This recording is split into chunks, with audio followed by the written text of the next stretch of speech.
Hey everyone, this is Kat. And Amber. And we are Wandering Soup Black Lesbian Expats. That's right. That's what we are. That's what we do. And the expat part is what we are talking about today because we are starting to pack up for the next part of our journey. We have about, 2 weeks or so left. That's it. And then we are heading down south. Well, yeah, south of the U.S., I guess, right? Yes. Anyway, so we were discussing packing, what we're going to take, how we're going to clean house a little bit. And then we got to talking about what we packed and what we should have packed. On our way to Southeast Asia. Right. And it was some interesting things that we did pack. That we maybe shouldn't have packed. That we shouldn't have. And some things that we should have packed. Right. That we didn't. Because, hey, life happens and you live and you learn on this journey. So we're going to share with you today some things that we packed that we shouldn't have packed, or some things that we shouldn't have packed that we should have packed. Y'all gonna learn today. A little bit. Yeah. I'm going to start it out because this is near and dear to my heart. Very close to my heart, matter of fact. It's my bra. I packed 5 bras. And I thought that was good. I really did. I thought I would, be braless a couple of days in the house. Maybe, 1 bra a day, 1 bra every couple of days. Let's be honest. Baby, them bras didn't last it out. And you cannot buy bras here if you're over a good B cup, being honest. So, it's been hard. And they've been hardly holding on. But we're going to do all right when we get back closer to the U.S. and I can get me some bras. Not just any bras. Good bras. Invest in bras before you leave. If I had to do it over again, I would probably pack 10 to even maybe 15. And I say that because it's hot here. So I wash my bras a lot more. I'm wearing them because we're hitting the streets and stuff. I'm not sitting around the house as much. And even just sitting in the house because it's so hot, I just want them up and lifted a little bit, because, they do what they do. So, yeah, bras. I bought 5. I would have brought 10. And invested. And good bras. Right. Don't buy them $10 bras, y'all, in the box. I didn't buy those, but I'm just saying don't buy those. Right. That's my first one. Okay. And I was being personal. I was sharing me with you. Yeah, that's real. I think. Okay. Now, for me, this is very personal to me because I am a book nerd and a paper book nerd. Right. At that. So I have always read print books. That's just who I am. I have eschewed print Kindles forever. It was like, no, I won't do it. My wife was like, why don't you just get a Kindle? I'll get you a Kindle. First generation user here. I was like, no, I don't do that. That's not what we do over here. I'm an old book type person. And this is one of those moments when she should have listened. Like me, I should have listened to my wife. Because I learned quickly that all these books I was trying to tote very well. This is one I actually just bought recently, but that's neither here nor there. All these books I was trying to tote everywhere weighs on me, on my luggage, and it's unnecessary. Like, if I had just started off with this as opposed to this, I would have had more room for my other stuff. Like, stuff I really needed. Like, hair and skin products that you can't find in Southeast Asia for sisters, for Black women. So, yeah, I would have room for that. So, to go back, I would not bring all my books. Maybe one, if I had to have a print book. And then I would have invested in a Kindle before I left instead of after I left. And I would have had everything here. Right. Yeah, I am a huge Kindle person. I've had the first generation, and I can keep a Kindle for 4 or 5 years before reinvesting in a new one. And I have literally about 1,000 books, so I can always have something to read. And it got so bad that, she couldn't find English books here. So she was reading my books. And we don't read the same genres. We do some, but not a lot, So, and then she was like, well, can I download a book to your Kindle? And she knew when I asked that, she knew she had me. She was like, Right. I told you. I told you. But yeah, so we both have Kindles now. And she's happy. Because if you're a reader, you definitely will need a Kindle in this journey. Unless you're moving to a country where you can get English books easy. Okay. And I still buy books. Don't get me wrong. I still do because I still like print books and I can't break certain habits. But I'm willing to release them. Like, I'm willing to read them and then, like, either sell it or give it away, which I have done. Whatever. So, yeah. Excuse the noise, y'all. We're in Southeast Asia, and there's construction going on at all times. And apparently, the apartment next door to us, they're redoing their floors. And they've been redoing them for the last 2 weeks, starting at 8:30 in the morning. Joy. Anyway, we're going to try to remove that noise as much as possible. And if not, you'll know why. So anyway, I'm up next. What I should have brought versus what I brought. So we do a lot of walking. I mean, everywhere we go is walking, unless we're catching a grab. And since we don't have a car, we do walk more than probably we did in the U.S. I had a car there. Amber had a car, of course. And we lived out in the boonies a little bit. So we always drove everywhere we went. And so what I thought was the smart thing to do was to wear a pair of sneakers and pack a pair of sandals. And that's what I did. And that was my mistake. And I'm going to say this because when I go on vacation, when I do my solo traveling, before we started this journey, or any vacation, I would always buy a decent to cheap pair of walking shoes that I would only wear during that vacation, throw them out. Because I would walk literally miles every day, so they wouldn't be any good when I came back home. I don't know what happened when I was packing that I forgot this. So I bought these sneakers, that one pair of sneakers, and I tell you, they died on me, y'all. Died. And it's very hard to find sneakers in Southeast Asia if your foot is anything above an 8. Yeah. In a women. And I wear 8.5 to 9, depending on the shoe. And they're not cheap here, which was another surprise. I don't know. I thought this is where sneakers came from. And so I thought they'd be cheaper. They were not. If anything, they cost more, and they're the same cheap ones you could buy in the States. The $20 sneakers that I would buy on my vacation. So yeah, I ran out of sneaks, and it took me, we went to one mall. We went to like 7 or 8 sneaker stores one day, and still couldn't find sneakers. I ended up buying these men's sneakers. They were ugly. But, I needed some sneakers because we walk a lot. And then I broke my sandals. And you can't wear sandals every day here anyway because it rains. The roads are dirty. It's dusty. There's poop of all animals, humans included, on the street. In certain parts of Southeast Asia. Not every part, of course. So, yeah. I would, if I were to do it again, I packed one pair of sneakers and one pair of sandals. I would probably do 2 pair of sneakers, 1 pair of sandals, still. And if I could squeeze a 3rd pair of sneakers in there, I would throw them in there. We went through 3 pair of sneakers each. Everybody has in the house. You went to at least 3, haven't you? Because you walk more than everybody. I've only gotten 1 pair. Since we've been traveling. No, you got 3. Yep, you bought 3. You don't even remember. She bought 3. I went to the store with her. This is how I know. I bought other shoes. I bought some Crocs because I had to replace my sandals. So I did do that, but I've only gotten 1 pair of sneakers. We just bought those other ones. You just got on the pink ones. Okay. And then we bought a pair in Cambodia. Nice. Exactly. 3 in a year and a half, right? Typically, you buy maybe 1 pair of sneakers a year, maybe every 2 years. Let's be honest. Right. But if it's your everyday shoe, you need to think about that. Yeah. 3 sneakers. So, and what would you do next, Sam?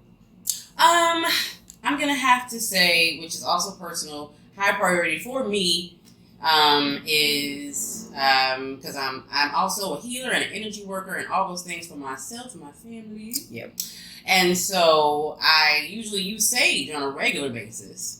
And I did not bring sage with me. Mostly because someone, a very kind friend, had gifted us some sage before we left. Right. And we just happened to have it. And I was like, so I really didn't think about buying any. Shout out to Badori. Bahadori. Right. And so I didn't really think about it. But if I had been thinking, I would have packed at least, because sage is small, white. I could have put it everywhere and it wouldn't have made a difference. So I usually use it to cleanse a space, and we move from space to space, and that's just something you need, or I need. So me and my tribe. So yeah, I should have packed that, and that was my fault. Careless. I finally found some that I was able to order online, but it took like 3 countries before that happened. So yeah. I don't know why. We just assumed that it would be everywhere too, though. yeah, But it isn't. So, shout out to that. Yeah. And so, me, what I should have packed versus what I did pack. I have eczema and I have allergies. I got a lot of stuff. So, I use certain soaps. And I only use those soaps because I found that they work for me and my skin. I underpack my soap because I just assumed that I will be able to find, if not the soap that I use, a very similar one. A one that wouldn't be scented, a lot of extra stuff in there just to make it pretty. And I couldn't. So that was my issue, especially for my face, because my eczema on my face really activates with heat and stress and life. And so my skin had really went bad at one point. Amber was able to finally order me some, and it took months to get there. And that was after I, went through everything that I had. And I'm telling you, I was in there scraping the inside of the soap bottle, just trying to get a little bit to keep my skin under control. So what I would do, I would pack more soap. I would just have to make it work. If it means an extra suitcase that is just essentials like soap and lotions and things of that nature, I would definitely do it. I wouldn't even think it. I would suck that expense up, especially if you're planning to not come home or come back to the U.S. for an extended period of time. And shipping isn't the easiest option for where you're going. Cambodia in particular, shipping wasn't that great. You could go to another company and you would tell them what you wanted from Amazon, and Amber did all this, but it still took 3 months. Yeah. And it cost quite a bit. Malaysia was hit and miss. And again, you're not going to get exactly what you had before. So we had, we did searches and things like that. I ended up using Dove, but a lot of the products here have bleach in them or chemicals of some sort, a lot of scents, and it just wasn't good for my skin. But we finally got some products, and I'm getting back on the right track, and I'm ready to, our next step of journey, maybe I can get easier access to that. I use a lot of black soaps and stuff like that. It just wasn't here, which surprised me. Yeah, so that's my one takeaway from this. If I could, I would pack more. I would do an essential suitcase, maybe a small carry-on, or even a portion in my bigger suitcase, but I would just label that the essential. And we did that, but we didn't pack as much, right? Because it started getting heavy. And so we were like, well, we'll replace it with this. No, you're not, because it does not exist over here. Yep. That would be mine. Yeah, that's a good one. Amber. Next is PJs. I wasn't really thinking that much about what I was going to sleep in, honestly. And I didn't, the problem is, I brought what I had, but I should have brought more. Like, I should have actually did what you did and went out and purchased, like, enough for like a whole week's worth of clothes just to sleep in and packed them. That's what I should have did. And I just didn't put that kind of priority on it. And so when I started gaining weight, which happens to us as we age. And we eat. We eat and age. We eat a lot of rice. And pastillas. Anyway, so those clothes that were very comfortable to sleep in became less so as time went on. And it's hard to replace it in places that don't make clothes for, larger people. So, PJs are a small thing. They shouldn't take up that much space if you pack them right. Pack enough because, you want to be comfortable when you sleep at night. And you don't want to have to wash them, all the time just to have something to sleep in. That's silly. So, yeah. Yeah, we can't. In our house, I sleep how I was before, but now that we have introduced kids into the home, I feel like we have to have pajamas on and things like that. And you never know what's going to happen in the middle of the night, alarms, anything. So we always, I just went, I think the 2 days before we left, I walked into Walmart and grabbed some PJs, like 2 or 3 gowns. Totally has saved me here. I mean, totally saved me. It surprised me. Because what I don't want to do is sleep in the t-shirts that I brought to wear every day. Right. And that's what happens occasionally too. A t-shirt that I wear every day, I'm like, oh, I'll just sleep in it tonight. And then it's just more wear and tear because you're wearing those clothes continuously because Southeast Asia does not cater to anything above a size 12, realistically. Yeah. And I probably even go a size 10 in a lot of stores, but definitely 12 and above, you're going to have some issues. So pack extra clothes so that you won't have that issue, or that you can, or figure out some way that your family can ship you a care package. And remember, taxes and fees and import fees are all going to be on that. It's going to take a while if it even arrives. It's a possibility it won't, because it does happen. And that goes into my next one was, I packed what I thought was a good amount of pants or bottoms, because I don't really wear blue jeans or anything like that, so I wore a lot of what they call harem pants or things like that, loose flowy pants. And baby, we wash, we don't dry because they don't do dryers here. We hang out to dry, it's a little stiff when you come on. And those waistbands did not last. The legging part didn't last. I mean, So I packed 10. I probably would have packed 15. I would have packed more diversity in my bottoms as well. I typically only wear skirts until we started this journey, but I didn't want to be out in a skirt walking around here. So I bought, again, all these pants, and I regret that a little bit because I can't find any skirts here. But I regret more that I didn't pack enough pants. Yeah. And t-shirts. I'm tired of these t-shirts that you see me in. I'm tired. We tired up too. You tired up? We both tired. I mean, these 10, 15 t-shirts, because I thought I could buy some more. I really thought I could buy at least a t-shirt. No. Right. No. So, child, the stress and the drama. The struggle. Right. You're constantly watching and things like that.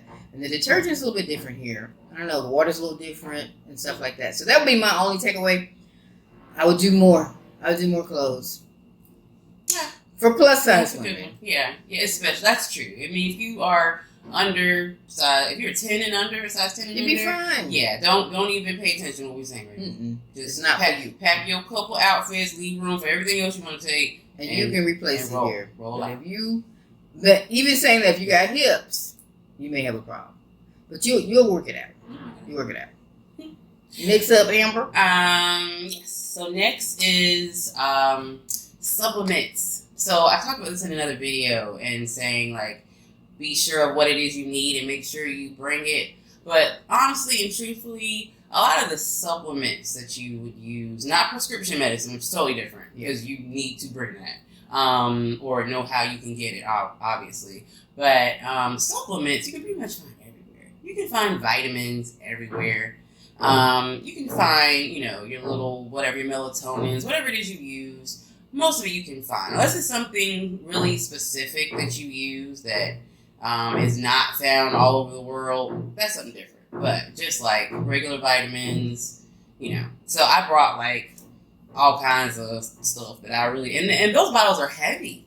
They're heavy. So all my different vitamins that I can replace, because I've been doing it as we've been traveling, I didn't need to bring. I would have left it. And as I said before, I would have made more room for things like moisturizers that you can't find for like skin, or more hair moisturizers, things like that both all of us use. I would have made room for stuff like that and left the supplements behind. Most of them. I would have brought like one bottle and I would have put like all my vitamins, probably if I could have, just made sure I knew which was which, in one bottle and rolled out. Even oils. If you're an aromatherapy person, even oils you can replace. You can find in other places. So even those, you don't have to bring your whole, your whole repository of oils. As much as you hate to get rid of them, you can replace them.